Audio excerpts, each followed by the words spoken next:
What is up, everybody? Welcome to today's video. Today, I want to talk about what I believe will be the top 10 most expensive cards in Artifact upon release. Economy is something that a lot of people have voiced their concern about, so I want to clarify that when I say expensive, I'm not talking about $50, $75, or $100 like we see in card games such as Magic the Gathering, but rather talking about $5 to maybe $10 or $15, but even that I highly doubt. I also want to clarify that even though this is a list, this is not necessarily an order. The order of most expensive is something that I don't believe I can discern at this point, because Artifact is a different card game when it comes to the difference between power level and rarity. So, to begin the list, he's beefy, he's red, and he's iconic. We're talking about Axe. Axe boasts a powerful 7-11 stat line that easily makes up for his lack of active or passive ability. On top of that, Axe's signature spell, Berserker's Call, offers red one of its only sources of AoE, or area of effect spells, that allow many of your red heroes to clear off your opponent's creeps and opposing heroes. Now, the reason why I think Axe will be one of the most expensive pickups right off the bat is simply because of his obvious power level. People who haven't done much research in the game will be able to see his stats, look at his signature spell, and easily deduce that they need him if they want to play red. The next card on my list is Lich. Lich, similar to Axe, boasts some pretty powerful stats, especially within the context of black heroes. While black offers a lot of utility in the forms of removal, and the black heroes typically are good at removing opposing heroes, many of them are referred to as being squishy, which means that they have low health and are easily removed.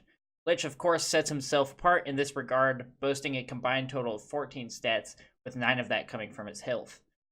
Lich's signature spell, Chain Frost, also offers black an extremely powerful 24 combined damage removal spell that also allows them to maintain initiative. Plus, look at Lich's artwork, folks. That is expensive. The third card on our list is Kanna. Now, for those of you newer to the game, you may be wondering why Kanna makes the cut, but for those of you well-researched in the current constructed metagame of the closed beta, you're not surprised to see her here at all. Kanna is featured in one of the most powerful, if not the most powerful constructed decks in the meta, the blue-green incarnation of Selamine combo deck. On top of that, Kanna boasts a 12 health stat line, which is 4 health higher than the second highest health stat line of any blue hero. Yes, it did take me 25 times to say that correctly. One of the biggest shortcomings of blue heroes is their extremely weak stat lines, but Kanna, similar to Lich and Axe, boasts a stat line that sets her apart from the rest of her heroes. Are we seeing a trend? Well, we may be seeing a pattern, but we're about to break it with the fourth card on the list, Drow Ranger. It's fitting that Drow's artwork looks a lot like Rihanna, because Drow is just as influential on the battlefield as Rihanna is in pop music. I believe her passive ability speaks for itself, but I'll mention it anyway. Giving all allies in all lanes +1 attack is absolutely insane, and if you combine it with a signature spell that silences all opposing heroes on a single lane, you've got yourself one powerful and potentially very expensive card on your hands. The one point I haven't mentioned that unifies these first 4 cards is the influence that closed beta testers have on the market.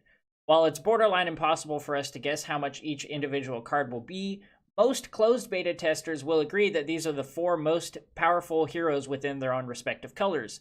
The point of contention here is Phantom Assassin is considered more powerful than Lich, but because Phantom Assassin is a common and thus more easily acquired in both drafts and in packs, she does not make the cut.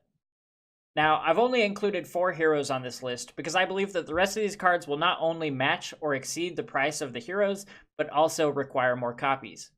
The first of these is Time of Triumph. I truly believe that this card speaks for itself. +4 attack, health, armor, cleave, retaliate, and siege is just stat overload, and honestly kind of OP. It's almost meta-defining powerful. Because most decks will be considering running at least 2 to 3 copies, this will drive up the demand for the card, which will of course, in turn, drive up the price.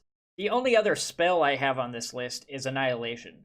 Because Annihilation is the only true AoE that removes all heroes regardless of conditions, barring a death shield, is what makes this card so powerful, and possibly what makes this card also super expensive. On top of that, any deck considering running Annihilation will probably also consider running at least 2 to 3 copies, which will in turn drive up the demand. This isn't Hearthstone, folks. You can't craft these cards. Make sure you pick up your Annihilation. The only creep to make this list is Emissary of the Quorum. The ability to repeatedly and immediately buff all of your allies by +2 attack and +2 health makes Emissary Quorum inherently a win condition. Emissary of the Quorum needs to be dealt with immediately, or most likely you will be losing that lane. Similar to Time of Triumph and Annihilation, people considering running Emissary of the Quorum will most likely be running 3 copies. These last 3 choices are the ones I'm actually most excited to talk with you guys about, so make sure to leave comments in the comment section so that we can have a discussion about them. I believe that these 3 will be some of the most controversial picks on this list, and that's because they're items. The first one on my list is Vesture of the Tyrant. Now, I understand if you guys think I'm wrong about this, and part of me even thinks that I'm wrong about this, but Vesture of the Tyrant offers some pretty powerful abilities. +3 armor to your hero is pretty good, but even better is +3 armor to your tower. +3 armor on the tower makes your tower extremely resistant to damage, and that can actually be pretty game swinging.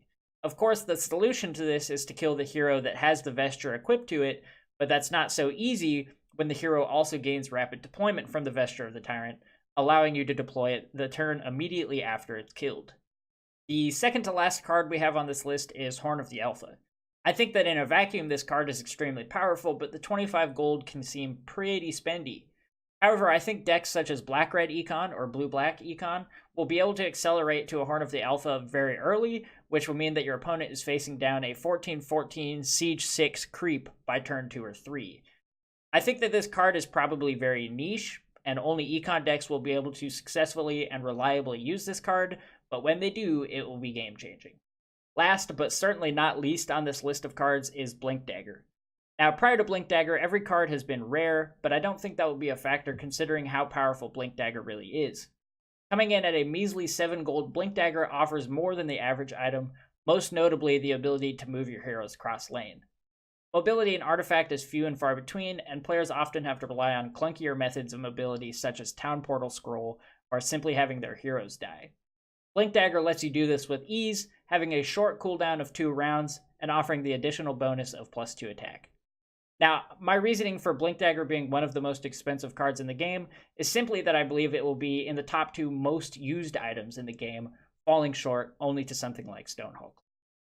I believe that's it for now, so make sure you guys leave any comments so we can have a little bit of discussion, because like I said, I believe that some of these picks are probably very controversial. And I hope you guys have an awesome day, and I hope to see you guys in the next video. Peace.